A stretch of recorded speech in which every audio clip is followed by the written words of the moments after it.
ಹೇಳು, ಏನು ವಿಷಯ? ಮೇಡಮ್, ಇಷ್ಟೊತ್ತಾದರೂ ದತ್ತ ಮತ್ತೆ ರವೀಂದ್ರ ಇಬ್ರು ಮನೆಗೆ ಬಂದಿಲ್ಲ. ನಿನ್ನೆ ಹೋದವರು ಇಷ್ಟೊತ್ತಾದರೂ ಬಂದಿಲ್ಲ ಅಂದರೆ ಇದ್ರ ಹಿಂದೆ ನಿಮ್ಮ ಕೈವಾಡ ಇದೆ ಅನ್ನೋ ಗುಮಾನಿ ನನಗೆ. ಮಚ್ಚ ಬಾಯ್, ನಿನಗೇನು ಕೆಲಸ ಹೇಳಿದ್ದೀನೋ ಅದನ್ನಷ್ಟೇ ಮಾಡು. ಅದಕ್ಕಷ್ಟೇ ನಾನು ನಿನಗೆ ದುಡ್ಡು ಕೊಡೋದು. ಅದು ಬಿಟ್ಟು ತಲಹರಟೆ ಮಾಡಿದ್ರೆ ನಿನಗೆ ಸಿಗೋ ದುಡ್ಡು ಸಿಗಲ್ಲ. ಅಯ್ಯೋ ಮೇಡಮ್, ದಯವಿಟ್ಟು ಹಾಗೆ ಮಾತ್ರ ಮಾಡಬೇಡಿ. ನನಗೆ ಬರೋ ದುಡ್ಡೆಲ್ಲ ಬಂದುಬಿಡ್ಲಿ. ಅವ್ರು ಮನೆಗೆ ಬರದೇ ಇದ್ರೂ ಪರವಾಗಿಲ್ಲ ಮೇಡಮ್. ಅವ್ರು ಬಂದ್ರೆಷ್ಟು, ಬರದೇ ಇದ್ರೆಷ್ಟು.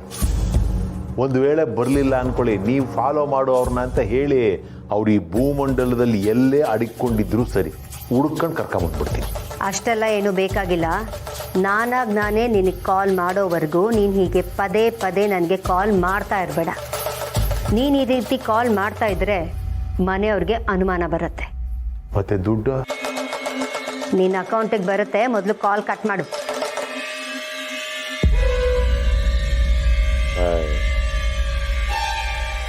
ಈ ಅಮ್ಮ ಯಾವಾಗ ಹೆಂಗಿರ್ತಾಳೆ ಅಂತಾನೆ ಗೊತ್ತಾಗೋದಿಲ್ವಲ್ಲ.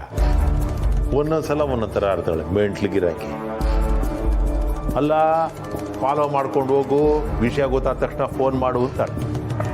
ನಾನು ಫಾಲೋ ಮಾಡ್ಕೊಂಡು ಹೋಗಿ ವಿಷಯ ಗೊತ್ತಾಯ್ತಲ್ಲ ಅಂತ ಫೋನ್ ಮಾಡಿದ್ರೆ ಫೋನೇ ಮಾಡಬೇಡ ಅಂತಾಳೆ. ಪಾಪ ದತ್ತ, ಸಾಕ್ಷಿ ಸಮೇತ ನನ್ನನ್ನು ಹಿಡಿದು ಕೊಡ್ತೀನಿ ಅಂತ. ಆದರೆ ಅವನೇ ಇನ್ನೂ ಬಂದಿಲ್ವಲ್ಲ. ಬರಲಿ ಬಂದು ಅದೇನು ಮಾಡ್ತಾನೋ ನಾನು ನೋಡೇ ಬಿಡ್ತೀನಿ.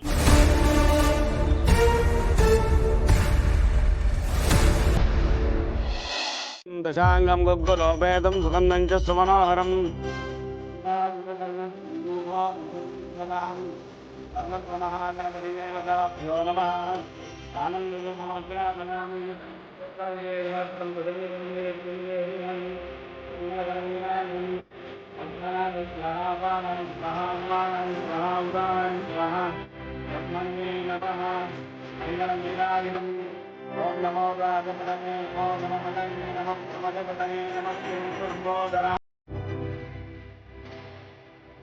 ಮುತ್ತೈದರಿಗೆ ಬಾಗಿದೆ ಕುಡಿಯಮ್ಮ.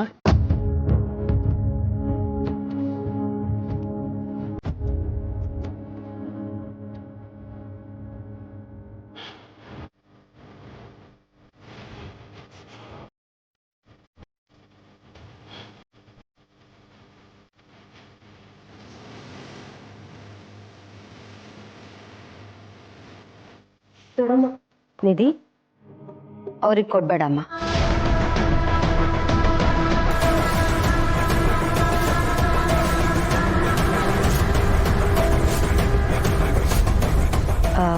ಅವರು ಗರ್ಭಿಣಿ ಅಲ್ವಾ, ಅವ್ರಿಗೆ ಕೊಡೋದು ಪದ್ಧತಿ ಅಲ್ಲ ಅನ್ಸುತ್ತೆ.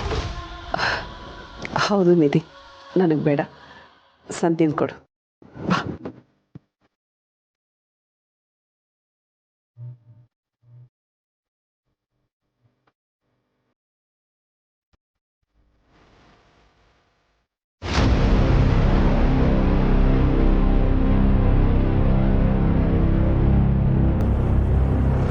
ಮದುವೆ ಅಂದರೆ ಅಷ್ಟು ಖುಷಿಯಾಗಿದ್ದವಳು ಇದ್ದಕ್ಕಿದ್ದಾಗೆ ಯಾಕೆ ಇಷ್ಟು ಮಂಕಾಗಿದ್ದಾಳೆ?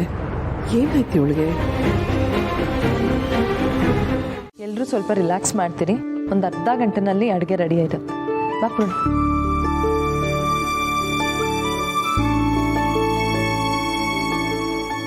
ನಿಧಿ, ಬೆಳಗಿಂದ ನೀನೇನೂ ತಿಂದಿಲ್ಲ. ಜ್ಯೂಸ್ ಆದರೂ ಕುಡಿ. ನಿನ್ನ ಪ್ಯಾಕಿಂಗ್ ಎಲ್ಲ ಮುಗೀತಾ? ಬೇರೆ ಏನಾದರೂ ಕೆಲಸ ಇದ್ರೆ ಹೇಳು, ನಾನು ಸಹಾಯ ಮಾಡ್ತೀನಿ. ಇಲ್ಲ, ಎಲ್ಲ ಆಗಿದೆ. ಸರಿ, ಹಾಗಾದ್ರೆ ಜ್ಯೂಸ್ ಕುಡಿದು ರಿಲ್ಯಾಕ್ಸ್ ಮಾಡ್ಕೊ. ಮಾಧವ್ ಅವರೇ, ನಿಮ್ಮ ಬಟ್ಟೆಗಳು ಇನ್ನೂ ಯಾವುದೂ ಎತ್ತಿಟ್ಟಿಲ್ಲ. ನಾನು ಹೋಗೋದೆಲ್ಲ ತೆಗೆದಿರ್ತೀನಿ. ನಾನು ಬರಲ್ಲ. ಏನೂ ಬೇಡ, ನೀವಿಲ್ಲ ಆರಾಮಾಗಿ ಕೂತಿರಿ.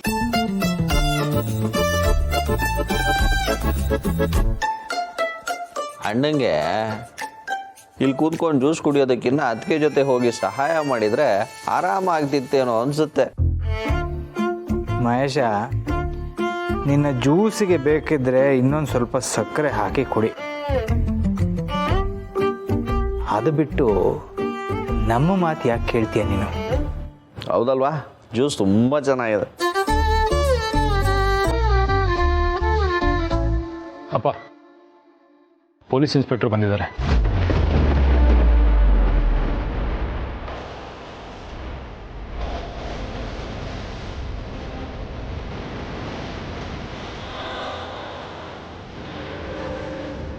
ಹೌದಾ ಮಹೇಶ ಬಾ.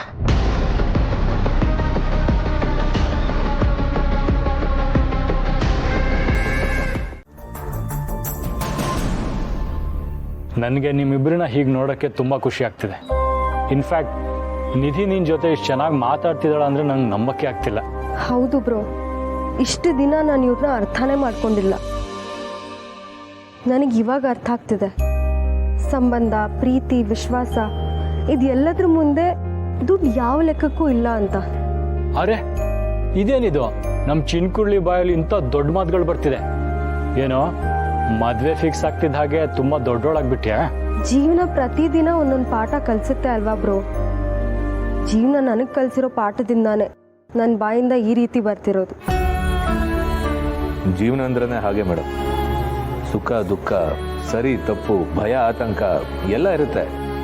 ಇದೆಲ್ಲದನ್ನು ಎದುರಿಸ್ಬೇಕು, ಧೈರ್ಯವಾಗಿ ಜೀವನನ ನಡೆಸಬೇಕು. ಓಹೋ, ನಿಮ್ಮಿಬ್ಬರಿಗೇನೋ ಆಗಿದೆ ಇವತ್ತು. ಅಣ್ಣ ತಂಗಿ ತುಂಬ ಫಿಲಾಸಫಿ ಮಾತಾಡ್ತಿದ್ದೀರಾ. ಏನು ಸಮಾಚಾರ?